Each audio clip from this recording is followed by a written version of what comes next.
فسبحان الله حين تمسون وحين تصبحون وله الحمد في السماوات والأرض وعشيا وحين تظهرون يخرج الحي من الميت ويخرج الميت من الحي ويحيي الأرض بعد موتها وكذلك تخرجون ونحمده ونستعينه ونستغفره ونعوذ به من شرور أنفسنا ومن سيئات أعمالنا من يهده الله فلا مضل له ومن يضلل فلا هادي له وأشهد أن لا إله إلا الله وحده لا شريك له وأشهد أن محمدا عبده ورسوله صلى الله عليه وسلم وعلى آله وصحابته والتابعين لهم بالإحسان إلى يوم الدين سبحانك لا علم لنا إلا ما علمتنا إنك أنت العليم الحكيم رب اشرح لي صدري ويسر لي أمري واحلل عقدة من لساني يفقه قولي. Glorifie Allah soir et matin.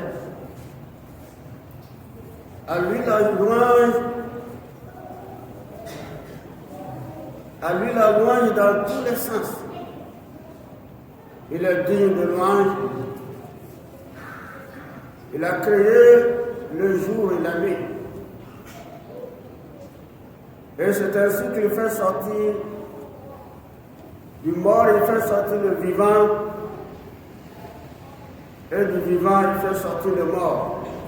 Et il donne à la terre la vie après sa mort. C'est ainsi que l'homme vous fera sortir le jour de la résurrection.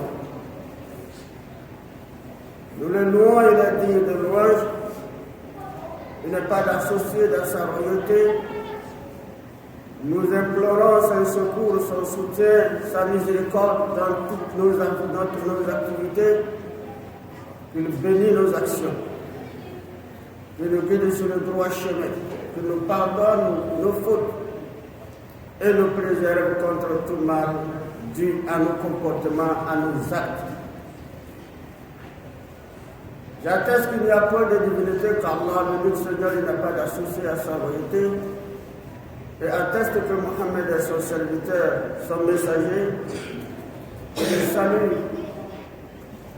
la miséricorde, la bénédiction d'Allah soit sur lui, sur sa famille et sur tous ses compagnons et ceux qui le suivirent après et jusqu'à la fin du temps.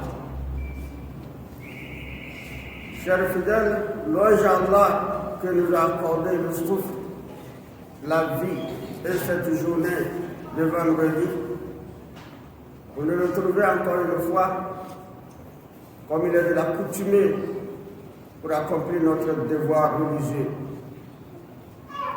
Qu'Allah agrée notre prière, qu'il exauce nos invocations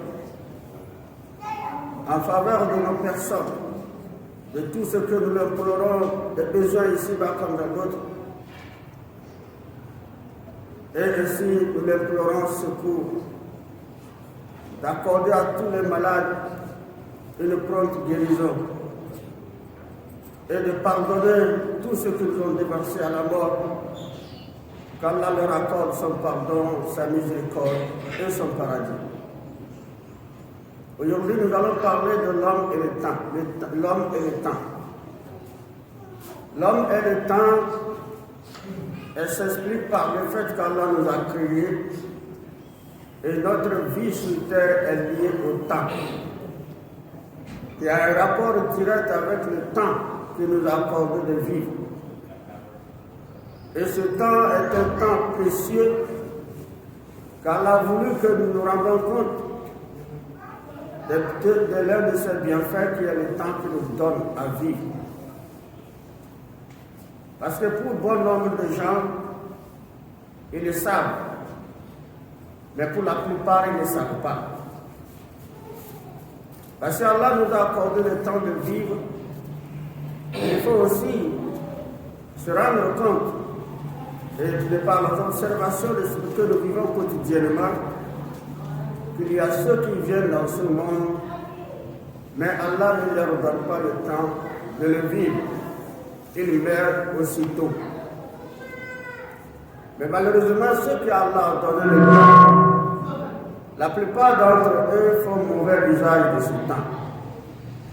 Ils n'ont pas compris l'importance du temps qu'Allah leur a accordé de vivre.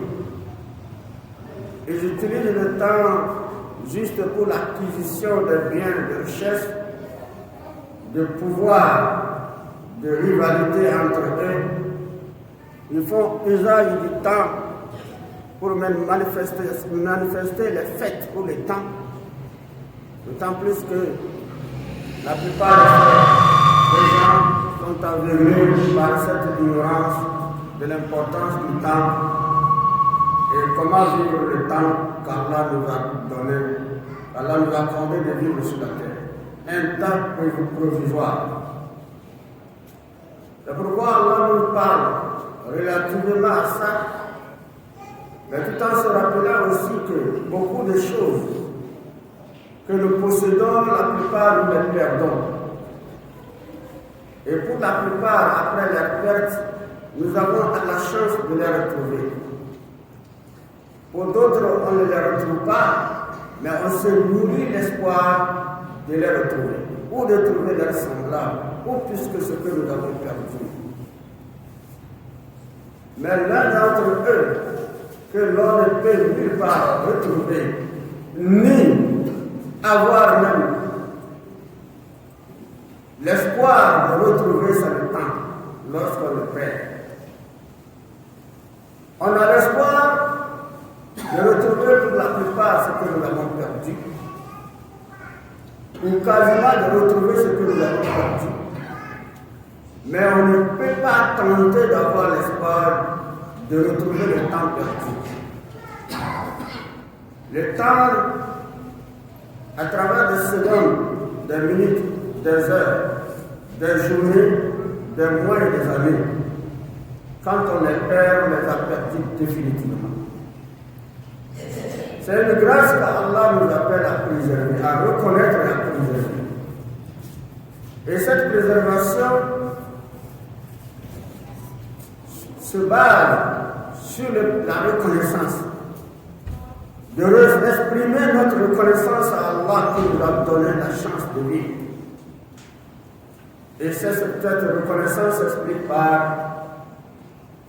le vouer un culte. Reconnaître qu'il est le Seigneur de l'univers, le Créateur de tout. Reconnaître qu'il nous a octroyé beaucoup de choses. Mais cette reconnaissance, la plupart des gens n'ont pas fait usage de cette reconnaissance. Ils ont considéré le temps comme un moment qu'il faut vivre, n'espérant rien d'autre après cela. Pourtant, ceux qui sont conscients et bien informés savent que le temps passe. Le temps de l'homme lui-même finit. Et après cette finition qui est la mort, qui est une conclusion de sa fin, alors après, il y a une autre vie. Et cette vie est une vie de justice d'Allah, où l'homme doit rendre compte des actes qu'il a posés, du temps qu'Allah lui a donné de vivre. C'est pourquoi Allah nous appelle à la reconnaissance de ce bienfait en nous disant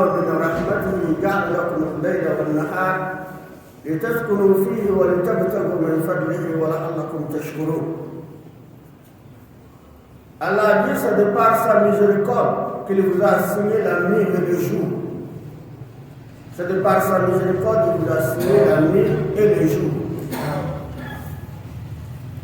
Afin que vous vous reposez et que vous recherchez de sa grâce ce que vous nourrissez.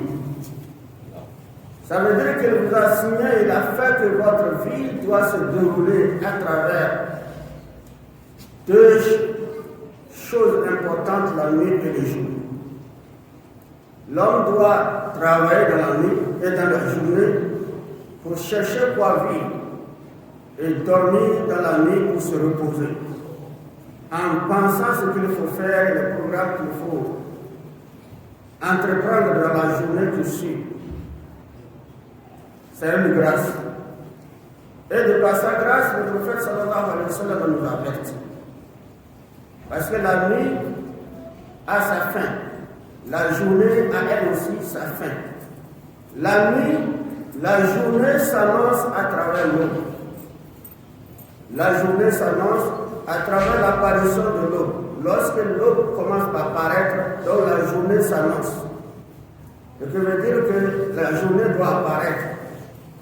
Et le prophète sallallahu alayhi wa sallam nous dit que la nuit et le jour qu'Allah nous a octroyés sont des bienfaits, mais la journée ne laisse pas, nous accompagne toujours avec ses conseils, avec son appel de conscience, pour prendre conscience. La journée nous appelle à la conscience, où on nous dit, de par l'ordre qu'Allah donne à la journée de parler à chaque homme qui dort et qui est prêt à se réveiller parce que l'heure de la journée sonnée. Alors l'apparition de l'aube qui est la nouvelle journée qu'il va vivre, l'appel et le dit: ô fils d'Adam, je suis la nouvelle créature qu'Allah m'a envoyé pour témoigner de tes travaux. La journée nous dit que c'est Allah qui lui a envoyé pour témoigner de nos travaux, pour témoigner de tes travaux. Efforce-toi pour accomplir de bonnes œuvres avec moi, sinon tu ne me verras plus que le jour de la résurrection. Sinon tu ne me verras plus. Alors toi, je suis la nouvelle créature, c'est moi qui dois vivre avec toi. Mais je pars, quand je partirai, tu ne me verras plus jamais jusqu'au jour que tu mourras et tu seras ressuscité. C'est le jour-là qu'on se rencontrera. Donc, efforce-toi au cours, pendant que tu vis dans moi, sache que je suis témoin et efforce-toi de faire de bonnes actions. La journée nous parle et elle s'en va. Et lorsque cette journée s'en va, c'est une journée que nous avons nommée. Nous avons nommé la journée lundi, mardi, mercredi, les journées mardi, mercredi, jeudi, vendredi, etc. Le jeudi nous dira: je ne serai pas semblable au jeudi prochain.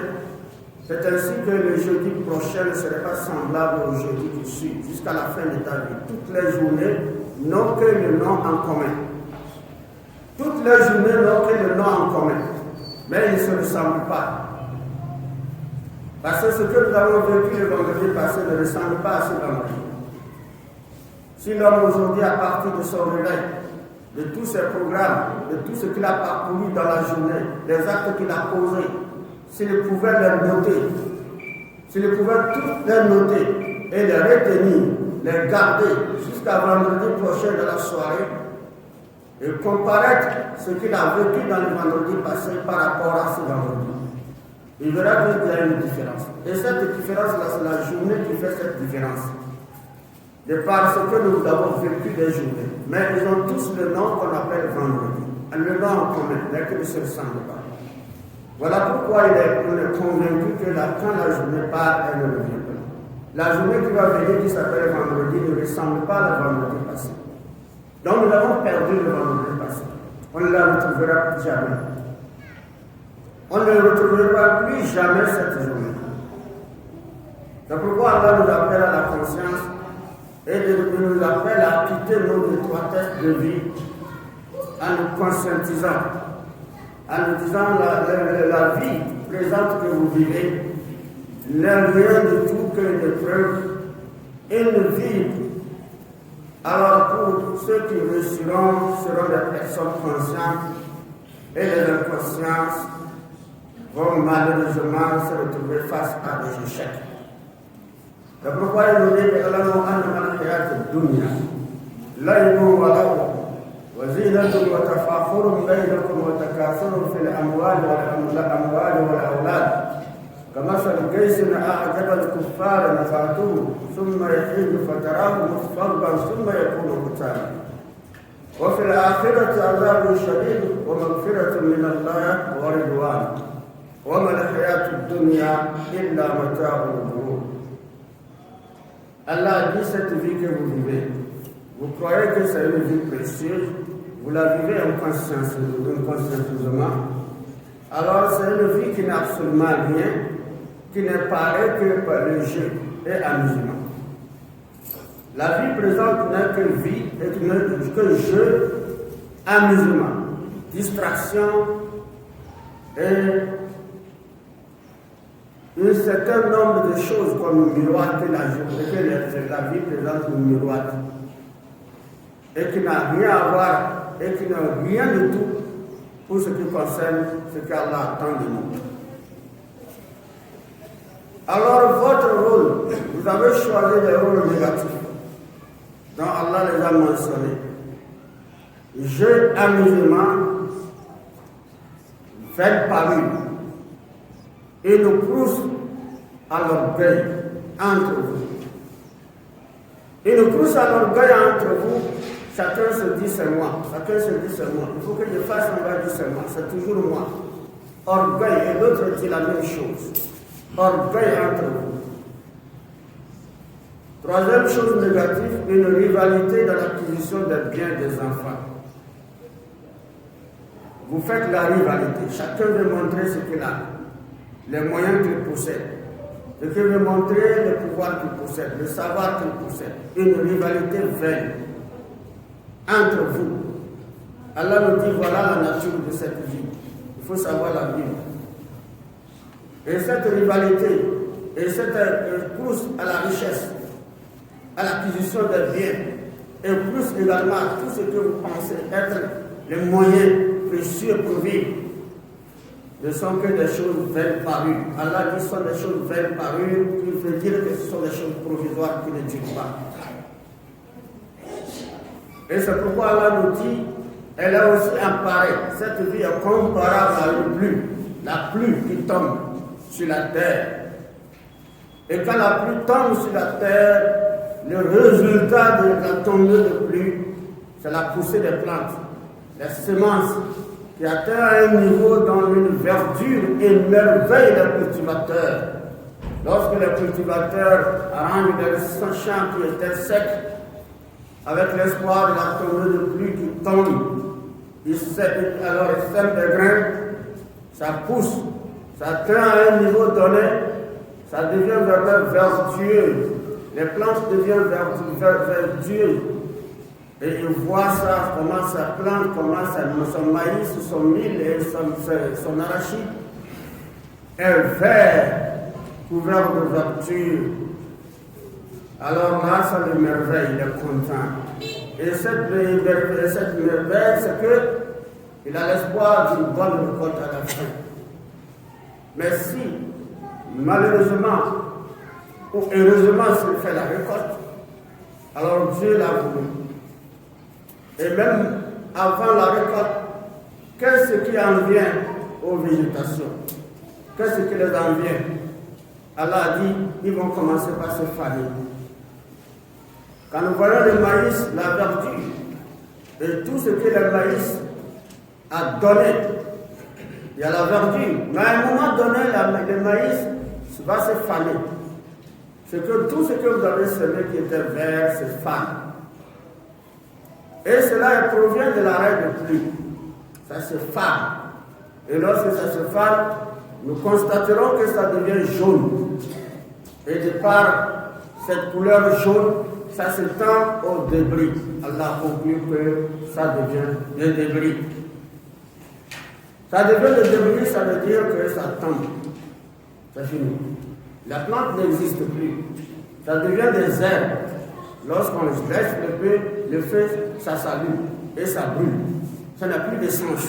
Ce que nous cherchons maintenant, ce n'est plus la verdure, ni les tiges. Ce que nous cherchons, c'est de récolter ce qui est dessus pour vivre. C'est ce que Allah nous appelle à la conscience de savoir que c'est la nature de la vie. Ce qui explique le hadith du prophète sallallahu alayhi wa sallam qui nous dit: préserve 5 choses avant 5 choses. Ta jeunesse avant ta vieillesse, ta jeunesse avant ta vieillesse, ta santé avant ta maladie, ta richesse avant ta pauvreté, ta noblesse avant ta bassesse et ta vie avant ta mort. Ça signifie quoi? Allah nous facilite la compréhension. Allah nous fasse comprendre réellement ce que signifie tout ce qui est en train de se dire par l'homme et le temps. Allah nous dit de la compréhension. اهدنا الصراط المستقيم صراط الذين انعمت عليهم غير المغضوب عليهم ولا الضالين امين. اقول قولي هذا استغفر الله لي ولكم وسائر المسلمين من كل ذنب واستغفروه انه هو الغفور الرحيم.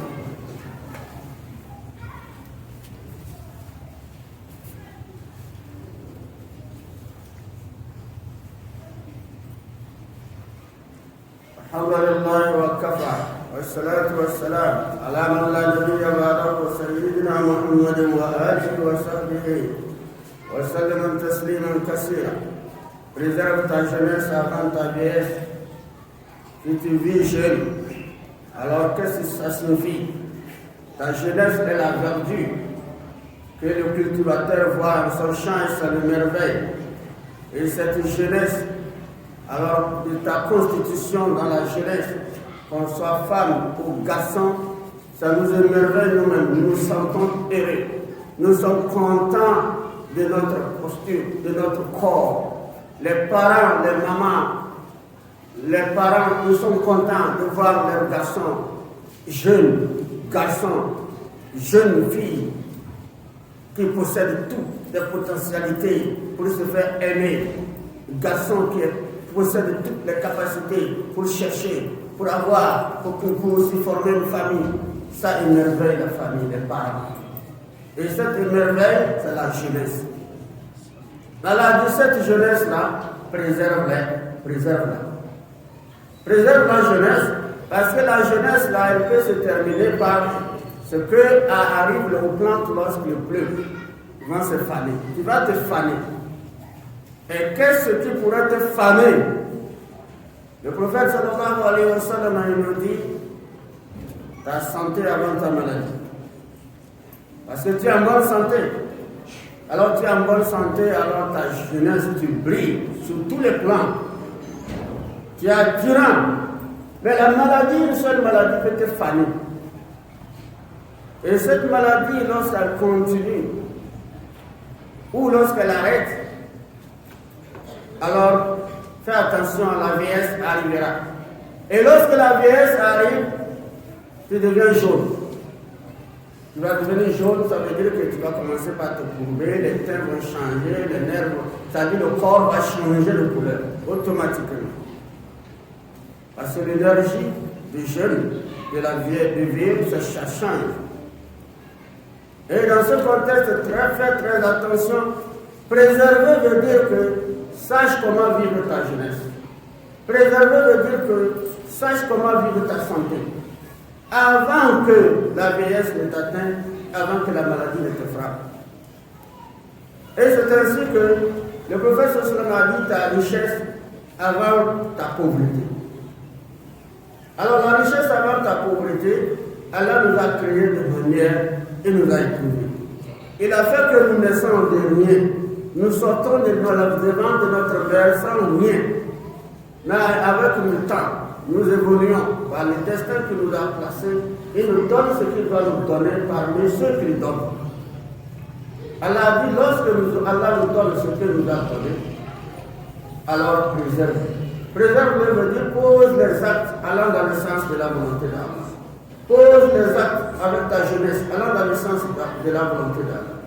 Utilise également ta santé dans le sens de la volonté d'Allah. Les actes que tu vas poser dans la santé, dans la jeunesse, dans la richesse, que ce soit des actes qui plaisent celui qui te l'a donné.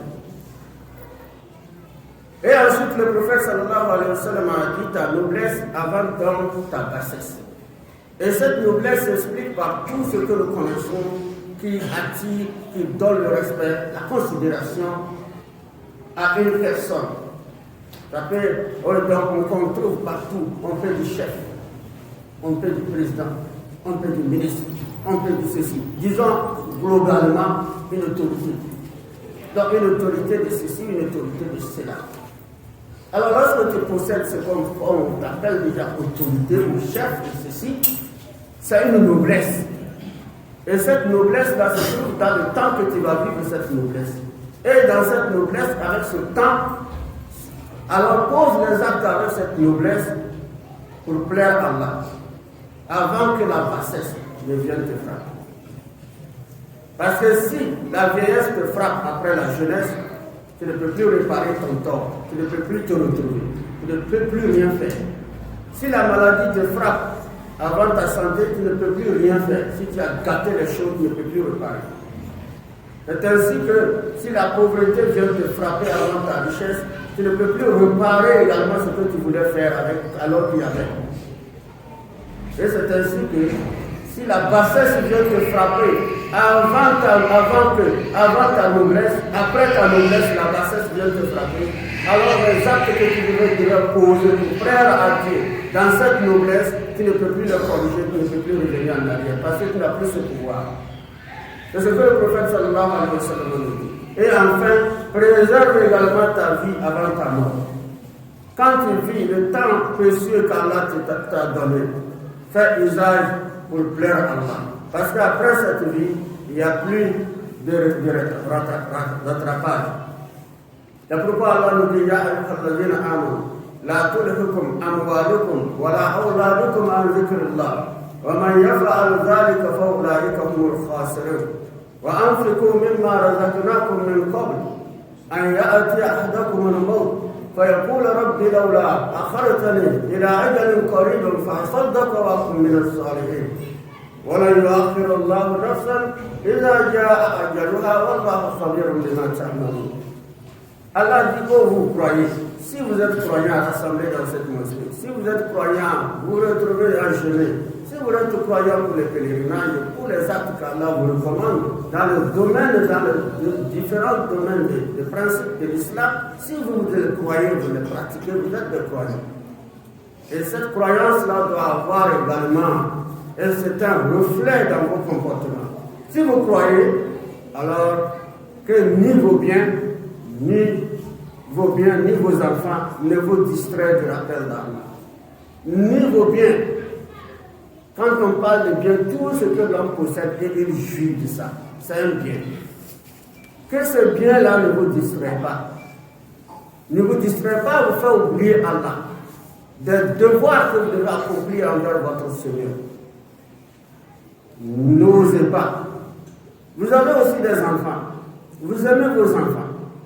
Que vos enfants, que l'amour de vos enfants, ni de vos biens, ne vous distrait du rappel d'Allah. Si vous osez que cela vous distrait, alors vous serez les perdants. Ceux-là qui se laissent distraire de par ça et oublient Allah, ils seront des perdants. Et il renchérisse dépensez ce que nous vous avons octroyé. Avant que la mort ne frappe à la porte de l'un de vous.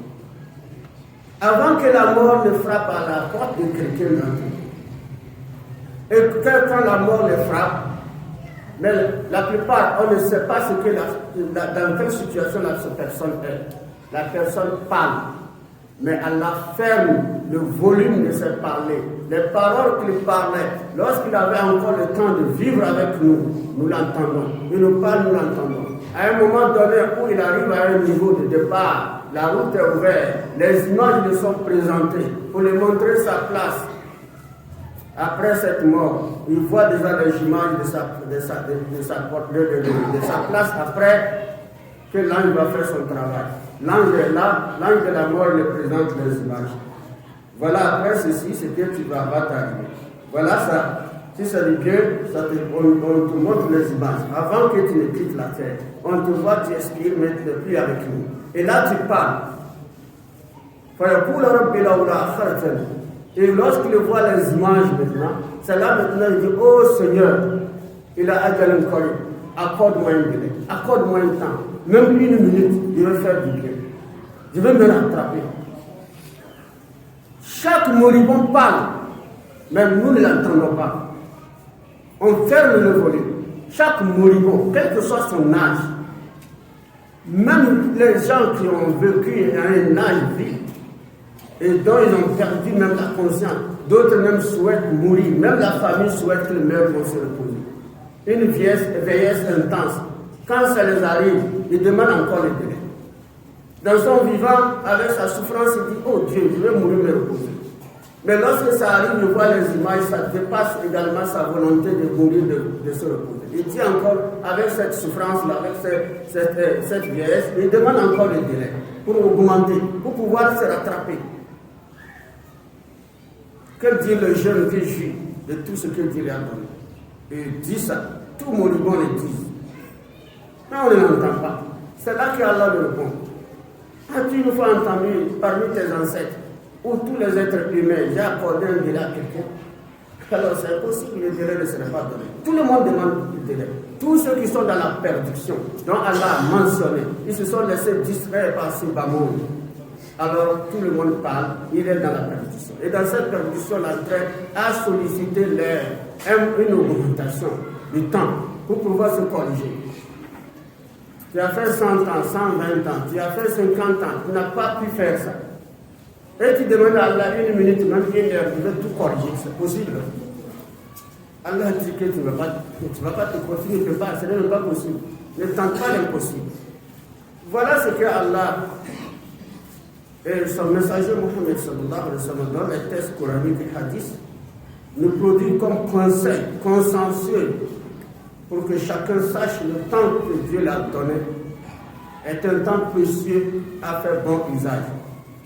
Un temps que nous devons réfléchir sur notre avenir, pas l'avenir matériel uniquement, mais aussi l'avenir après la mort. C'est très important pour chaque humain qui est très conscient et aussi croyante à la parole de Dieu. Qu'Allah nous guide sur le prochain, qui nous facilite la compréhension.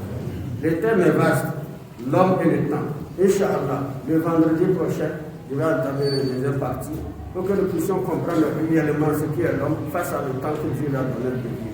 Allah nous facilite la compréhension, qu'il fasse que nous soyons parmi ceux-là qui ont compris que leur vie n'est pas une vie vaine. Et Allah nous a démontré ça dans le Coran, tout comme pour nous poser la question.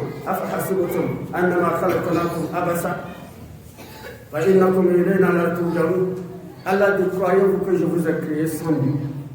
Donc croyez-vous que je vous ai créé, je vous ai déposé sur la terre, et tout ce que je vous ai déversé, ce que vous vivez, ce n'est pas le but. Vous n'aurez pas d'autre devoir. Mais comment on peut penser ça? Et que vous pensez même que vous n'allez pas revenir vers moi pour rendre compte de ce que vous avez fait, bien comme mal? Vous pensez ça aussi? C'est pourquoi Allah dit dans maintes versets coraniques, on dit tous ceux-là qui perdent cette conscience, qui perdent cette réflexion, cette méditation importante, seront des perdants. Personne d'entre vous ne veut perdre, mais il s'agit de prendre conscience pour être dans le droit. Qu'Allah nous guide dans le chemin droit, qu'il nous facilite la compréhension. اهدنا الصراط المستقيم صراط الذين أنعمت عليهم غير المغضوب عليهم ولا الضالين آمين. ربنا لا تزغ قلوبنا بعد إذ هديتنا وهب لنا من لدنك رحمة إنك أنت الوهاب. ربنا آتنا في الدنيا حسنة وفي الآخرة حسنة وقنا عذاب النار. اللهم اغفر عاقبتنا في الأمور كلها وأجرنا من خزي الدنيا وعذاب الآخرة. توفنا مسلما وألحقنا بالصالحين. سبحان ربك رب العزة عما يصفون والسلام على المرسلين.